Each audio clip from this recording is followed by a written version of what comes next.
everybody, it's Jo Perrott, founder of the Ladies Working Dog Group. Are you feeling stuck with your gun dog training?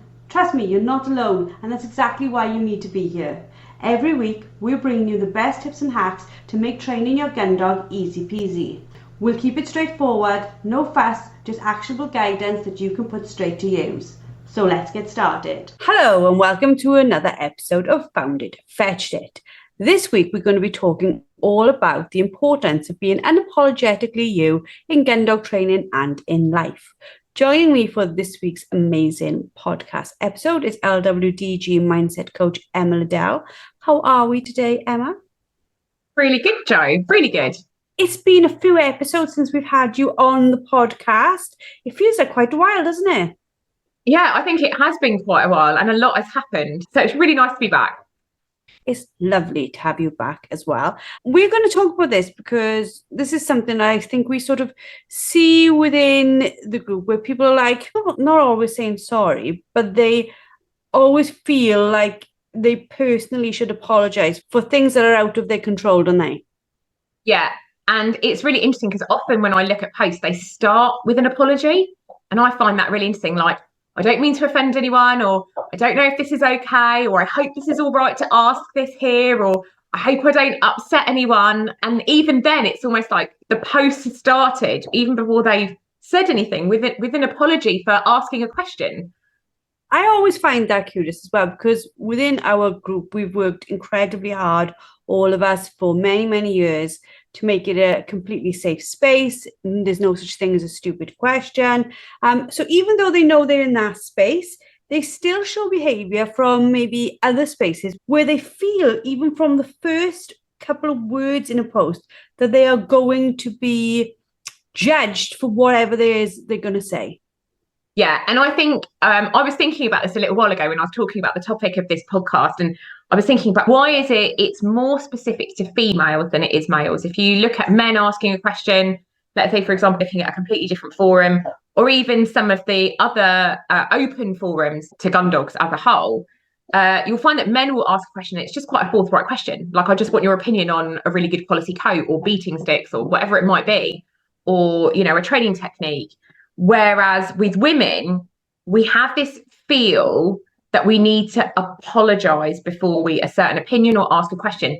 And for me, I think it's bigger than that, because when we look at society and we look at our background and the journey that we've come on as women about being able to express opinions, vote, all of those other things, it's almost like we have this historic legacy where we have to apologise for taking up space in this world, which I think is a really big thing when we think about it. It's almost like, oh, I feel like I'm intrusive if I give my opinion, or I'm intrusive if I ask a question, or I'm intrusive if I ask for a need to be met, even because we are taught that we are the one that gives, we are the one that meet others' needs. And historically, we didn't have a big space in society. We would have seen but not heard, kind of like children. So I still think that's a legacy, even though that's generations and generations ago. And luckily, we've come a long journey through that. Even if we think about our role in our lives as mothers or partners or whatever else, where our needs are put to the back, it's almost like we apologise for taking up room, even in a community of other women where we want women to take up room. I do find it baffling because the gun dog world, without a doubt, is still very much male dominated. There are far more women involved than were when I started like 9 years ago. But it is still a minority of people there in that space, isn't it? Yeah, and I would say so. You know, I beat on 2 local shoots.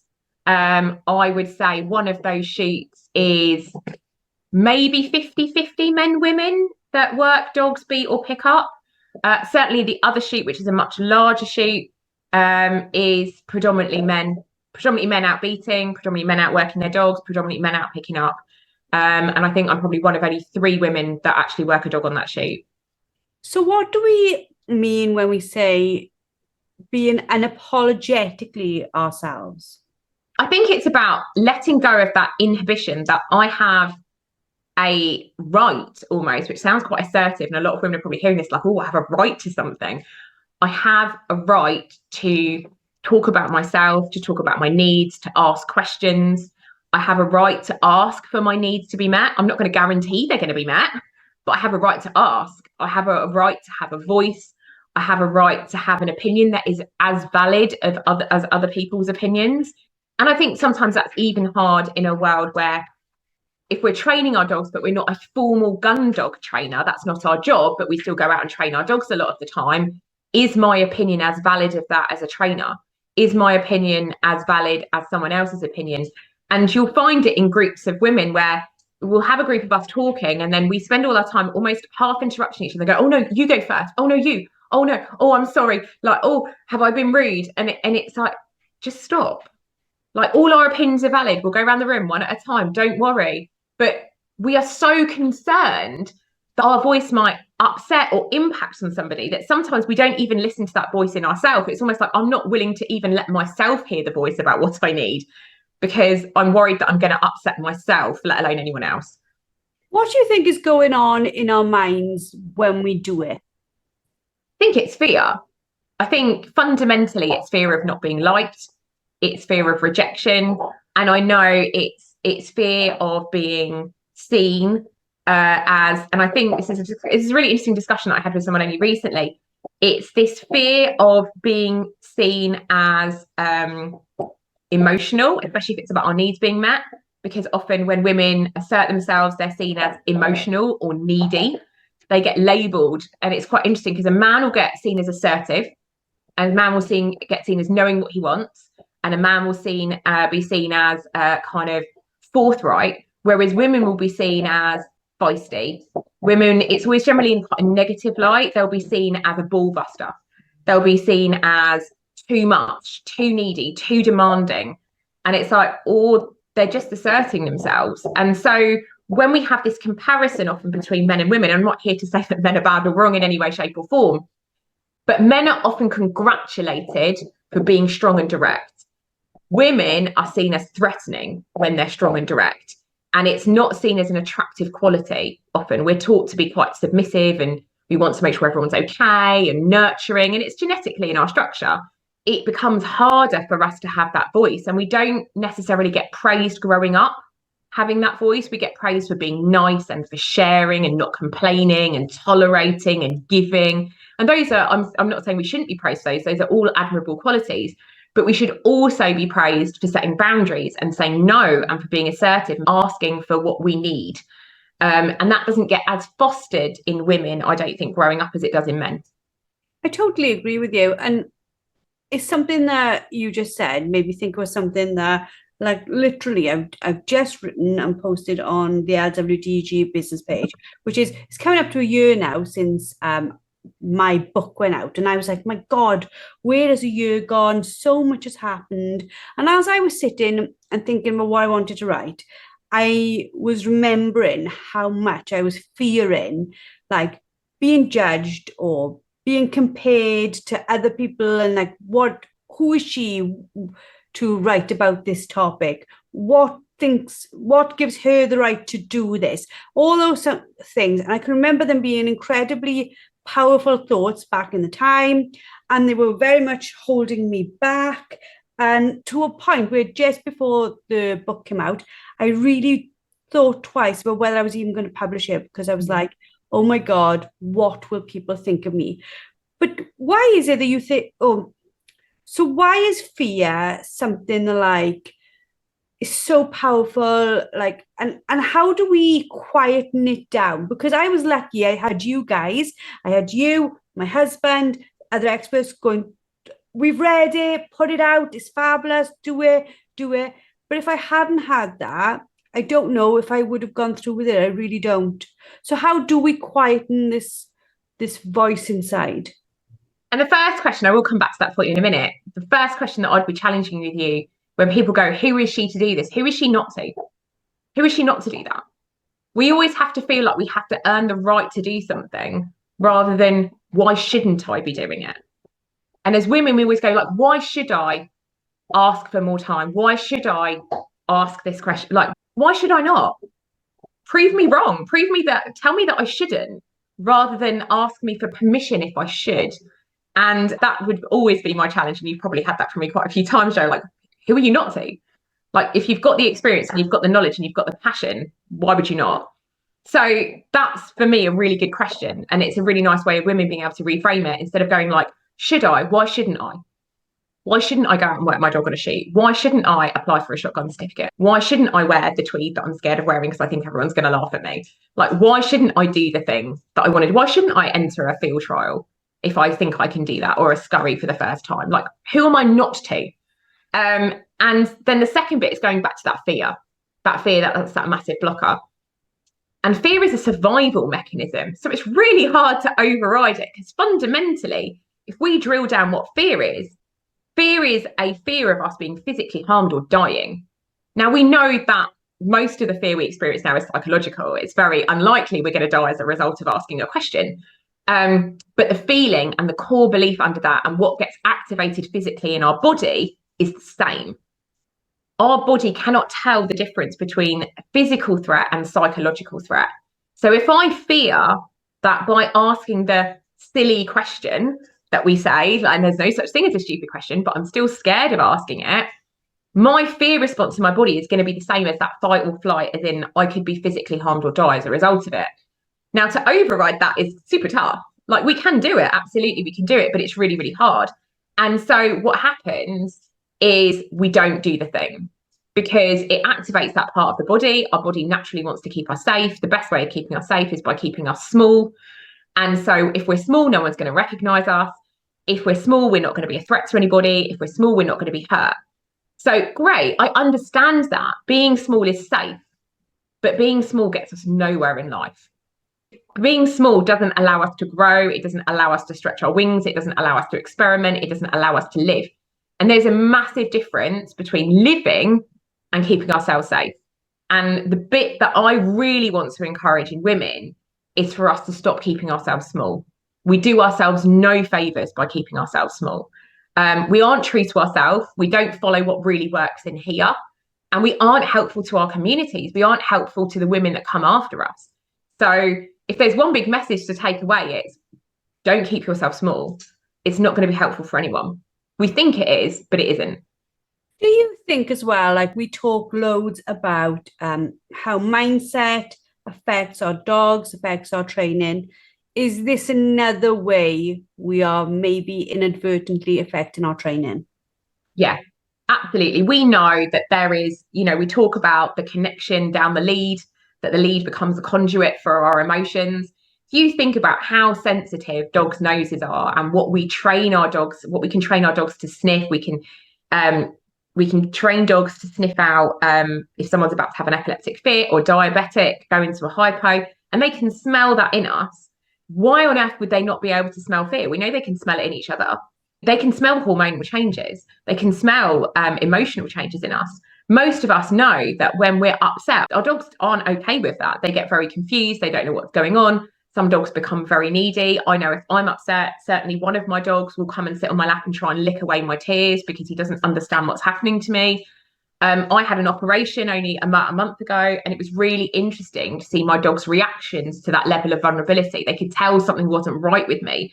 They could tell I wasn't okay. And 2 of the 3 dogs actually you could visibly see a change in their behaviour. I wouldn't say they were distressed, but they were very unsettled. The older one didn't care. He was kind of like, I've got a sofa or I'm all good. So absolutely, if you think about it, if you think about when you're not okay, how your dogs react, why would this idea of this fear of us not fulfilling who we really should be or being true to ourselves, why would that not affect the training that we have with our dogs? What you just said there is so true, isn't it? It's the fact that, like, while we are being small and while we are being scared, we are making our dog possibly be affected in a way that they don't behave as we want them to. And that then just feeds into this concept that we've got, that we should be fearful of this and we shouldn't be there. We really do, that the fear is real, if that makes sense. Yeah, absolutely. And if you think about it from this perspective, and we talk about behavioural issues in dogs, and obviously we're not here to diagnose or provide advice, you need to go and see a specialist behaviour trainer. But if your dog doesn't think you've got their back, that's going to be a problem for the dog. We know that. Fundamentally, you don't have to be a qualified behaviourist to understand that.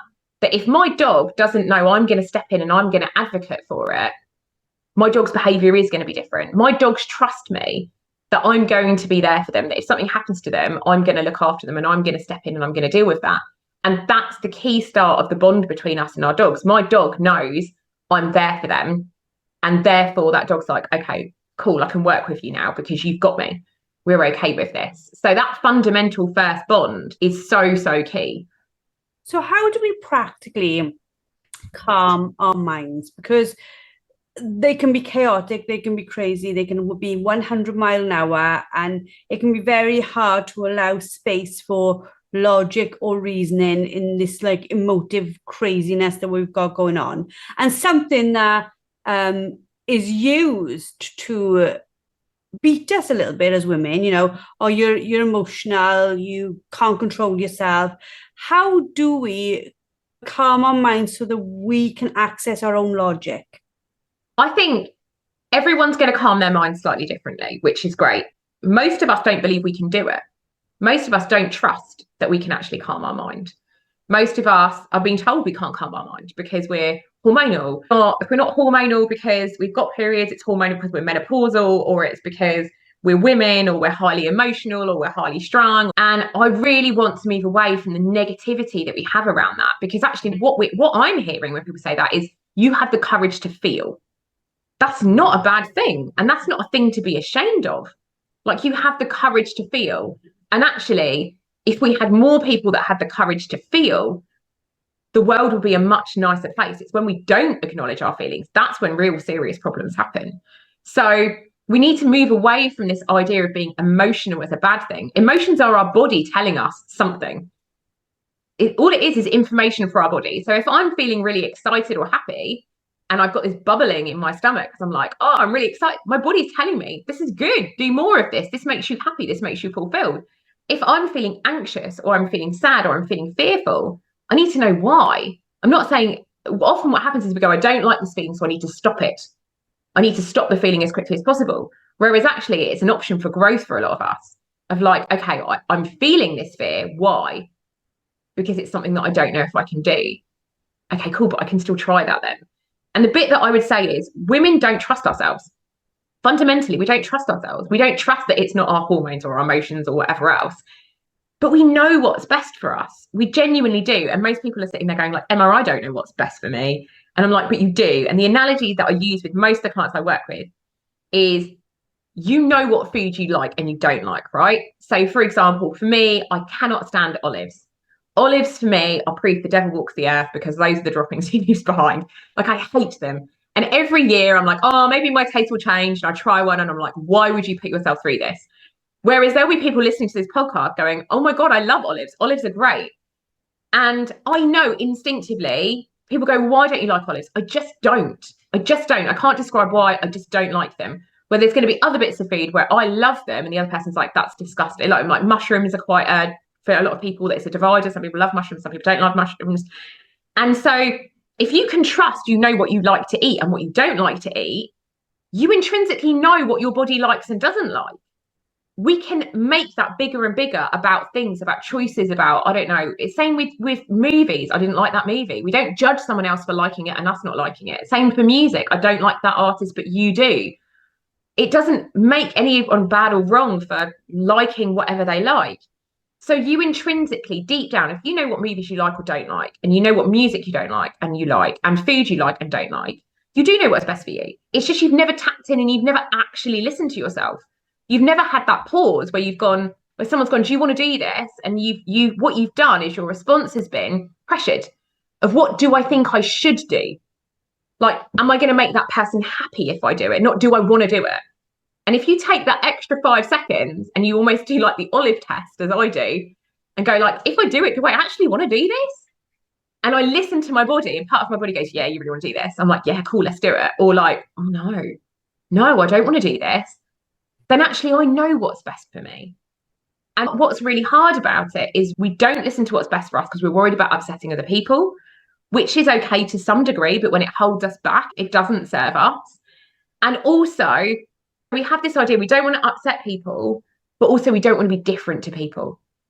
So if I go and do the thing which I know a lot of other people don't do, are people going to judge me for it? And my second question is, if they're judging you for it, are they the people that care? Does it matter? Now, the fact that most of us are sitting listening to this podcast, we already do something that's unusual to the general population. We like dogs a lot in a whole different way to the other people that like their fur babies. We like our dogs. We probably like the countryside to some degree, whether we go out and shoot or whether we don't, but we like being out in the countryside. We like the idea of gundog training. So we're already a little bit odd to the world. Fantastic. We need more odd people. We need more diversity. We know, even in a company, the more diverse the demographic in the company, the more successful the company is. So being weird is wonderful. Like, I'm encouraging of that. And the bit that I find most interesting is the people that truly embrace who they are, the weird, the wonderful, the wacky, the crazy stuff that other people go like, oh my God, we're attracted to that. We like different. We're interested in that. If someone is different to us, we're like, tell me about this. This is interesting. The more I have acknowledged that I am different in my weird, wacky, crazy way with the stuff that I enjoy or do or don't do, and that I am fully accepting of that. I'm not apologizing for like, oh, it's a bit weird that I take my dog man trailing, or it's a bit weird that I like shooting, or it's a bit that I'm like, yeah, this is who I am and I really like it. The more people go, that's really cool, tell me more. And so the more we are authentically true to ourselves, the happier we are, the less discord we feel in our body. We know that women have a much higher rate of autoimmune diseases than men. And my firm belief around that, amongst other physical conditions, is because we have to hold everything in, and it comes out in some way because we are not being true to ourselves. So it manifests in a whole number of physical conditions. And actually, we can alleviate some of those when we alleviate, and it's not a guarantee, but we can alleviate some of that reaction in our body because we're holding so much stuff, is actually the right people are attracted to us because we are just being ourselves. It's fascinating we're talking about this because for the last year, as you know, I've had a business coach, and she's been helping me with loads, and just as you have, with my feelings around my place within the LWDG, because for a long time I built it with this sort of huge, massive enthusiasm for it. I had no idea where it was going to go or that it was going to turn into a business. And as it grew, I sort of got a little bit worse even than I did with my book of who am I? What am I? Am I an expert like my trainers? I see my trainers as experts, and they are. I see you as an expert because you absolutely, without doubt, are. And I was like, who am I? And it really, I don't know whether it aligned with hormonal changes and everything else, but it, without a doubt, massively physically disrupted my system because I started to feel quite like I should shrink from my own group, shrink from my own business. And from the outside, these are not things that people being small again, being small. Yeah, this whole like taking inside, feeling guilty, the business was profitable, and all these types of things. You think about them and you think, where did I learn that behavior? Now, if I look back, my parents, without a doubt, would never, ever wanted to have given me those challenges.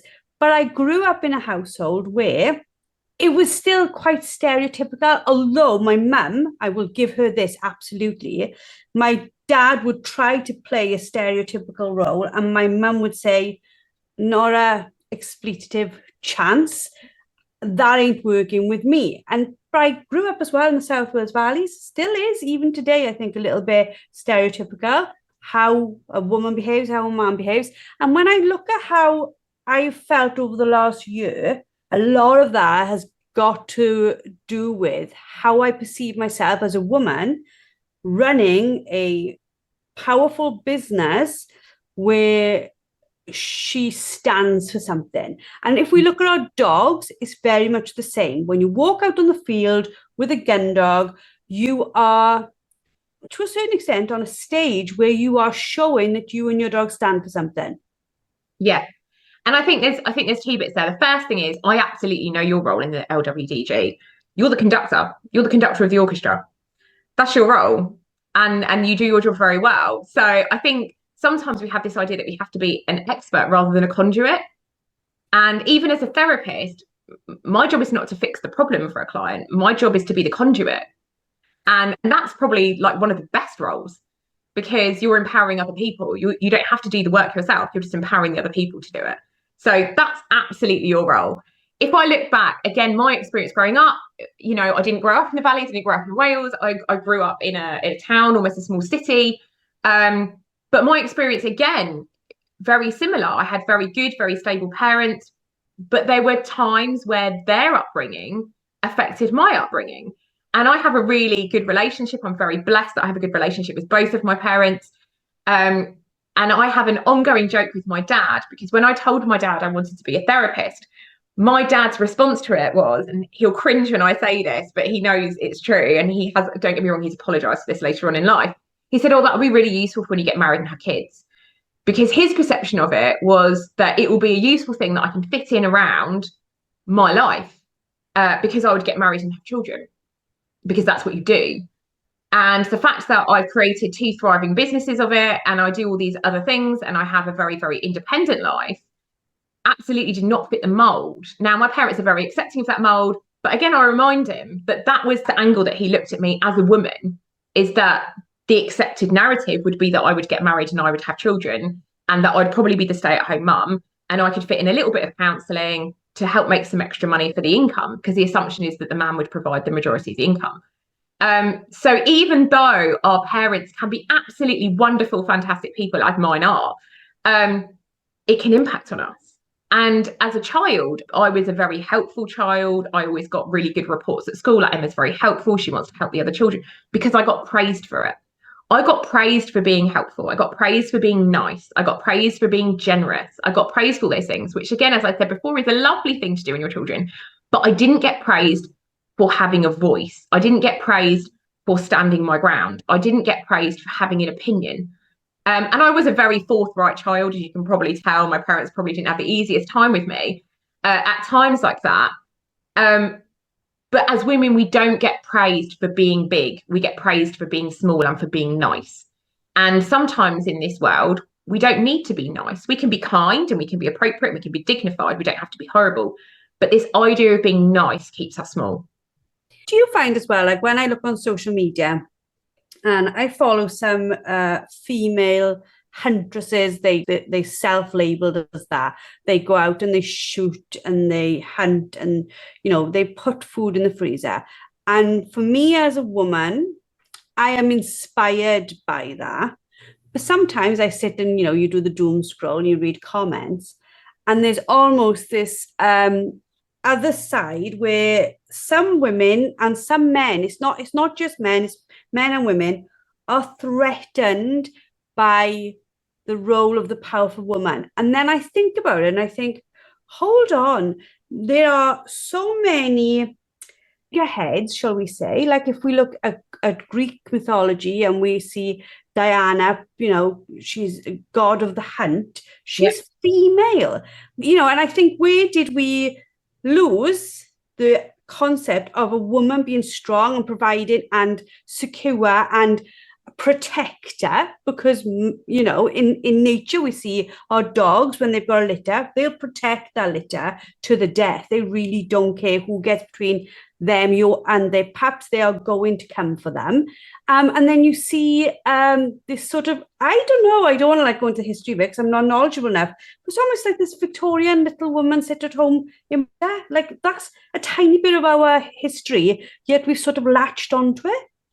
And when we look at it in the animal kingdom, the majority of the animal kingdom, it is the woman that goes out and hunts. If we look at lionesses, they're the ones that go and coordinate the hunt. They're the ones that do a lot of those things. Even if we look at the world of birds of prey, in the majority of birds of prey, the female is a third larger. She is certainly stronger. When a lot of birds of prey, they mate for life, or until the female kills the male. So in the natural world, actually, women are seen as stronger. We know even genetically, we can withstand pain better. We give birth. Like, we can see experiments on men, and when they've stimulated men in the same way of giving birth, and men can't cope with it. I'm not saying every man, I'm not saying that men are weak. We need to generalize to everybody. But what's happened is, again, if we look at society, if we look at these things, like we weren't allowed to own property, the reason our surname changes when we get married is because we pass from possession to our father to our partner. It's a very archaic way of looking at things now. So if I got married, my surname would change if I chose to, and it's great that we have the choice to now, because some of us want to change our surname, some of us don't. Is literally the only reason that would happen is because I was my father's property, so I had his surname, to being my husband's property, so I have his surname. That's bizarre when we think about it now. And I'm not saying we will have to change our names back, because it's nice to have a family with the same surname, and it's got to be what you feel comfortable with. But we have lived in a world, and there are cultures out there where that isn't the case, where the woman absolutely is the stronger party. The woman picks their husband, whereas we tend to wait for men to propose to us or choose us. Other societies, it's exactly the opposite. The woman's like, no, I think you'll do. And the guy's like, oh, okay, that's cool. But we have lived in a westernized society, generally more, for many years, we have been seen as weaker. Because physically, generally, we cannot overpower a man. Obviously, there's always exceptions to every rule, but because we have been seen as a physically weaker sex, generally, which we tend to be, we then get seen as just weaker generally. Logically, we tend to get seen as weaker. And that's certainly not the case. Not in any way, shape, or form. When a woman is strong, that's a formidable force. And that, for the right person, just as you said, becomes inspiring. But for the wrong person, it's threatening. Because if a woman is secure in themselves, or a man is secure in themselves, and they look at a woman that's strong, we're like, that's amazing. Because there's no threat to us. If we're insecure as a man or a woman, and we see another empowered man or a woman, we want to drag them down because we feel insecure. It's uncomfortable for us to look at because it shows a gap in ourselves.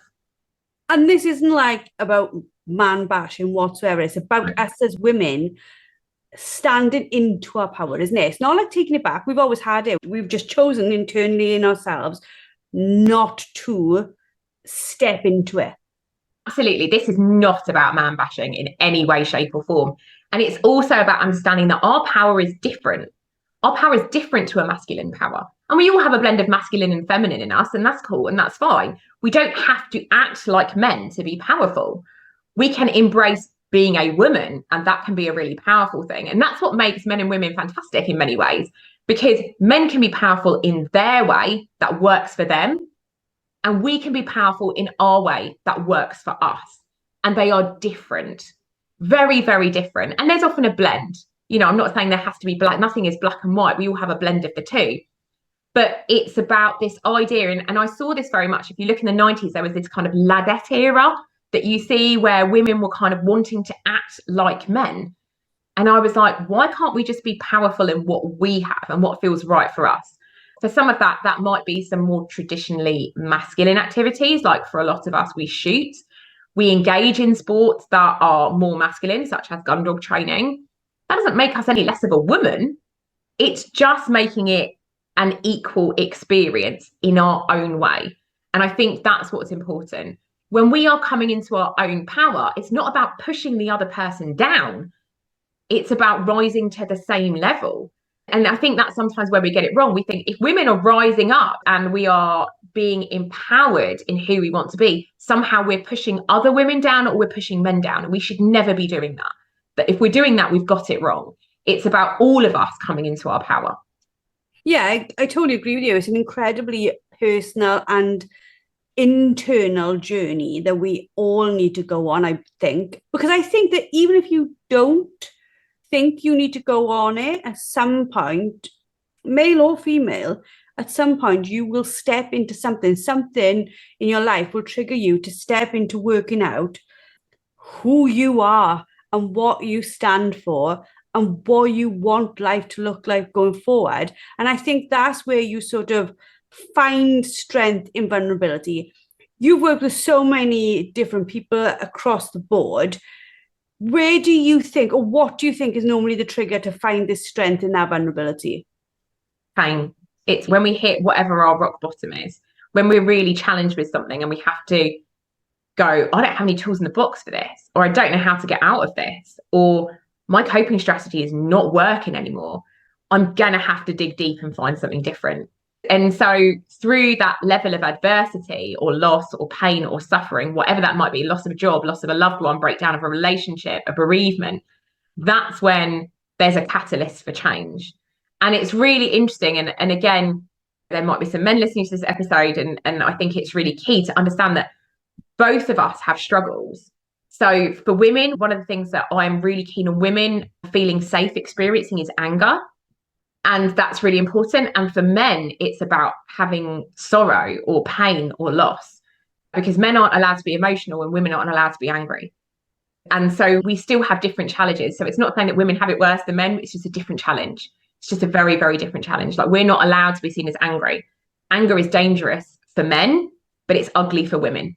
So if a man gets angry, bad things can happen. You know, countries get invaded, like really bad stuff happens. They can hurt people physically, they can kill people. Less likely with a woman, but with women, it's a really ugly emotion. Women aren't allowed to be angry. So we often have different experiences with the same level of emotions about how society views them. But it is through that severe challenge, whatever gets thrown into our lap, that can often be the catalyst for the biggest growth. And it's a shame that we have to have that, but we probably wouldn't grow, because it's what pushes us outside of our comfort zone. It's the bit where we go, I don't have the coping strategies for this, whether it's with our dogs and we're like, I just don't know where to go with this. I'm all out. I've read every book. I've like, help, let me find a new way. Let me think about this in a new direction. Or whether it's us personally, because we thought our career was going somewhere and suddenly we're made redundant. Or we thought we were, I don't know, never going to have children. We find ourselves pregnant earlier into a relationship. We think this has thrown me for a spin, or a relationship ends and we didn't expect it to happen, or we go through a bereavement. It's those times where, I'm not saying it's great we go through them because they're big and challenging, but that's where we grow the most. Do you find as well, though, and this is sort of like a curious occurrence, shall we say, gun dog training has very traditional roots in itself and its own history that probably aligns in time and space to our history as women in the Western world. And when we go out and we train our dogs, we are sometimes, and this is not, again, it's not all men and it's not all trainers, but we are encouraged by a lot of male trainers and a lot of female trainers who train the traditional way to get after the dog, show our anger to the dog, and then our anger, which is not really appreciated anywhere else, is almost encouraged when it comes to dominating the dog. And it's really interesting to see how many women struggle with that, because it's like, I'm sorry, what?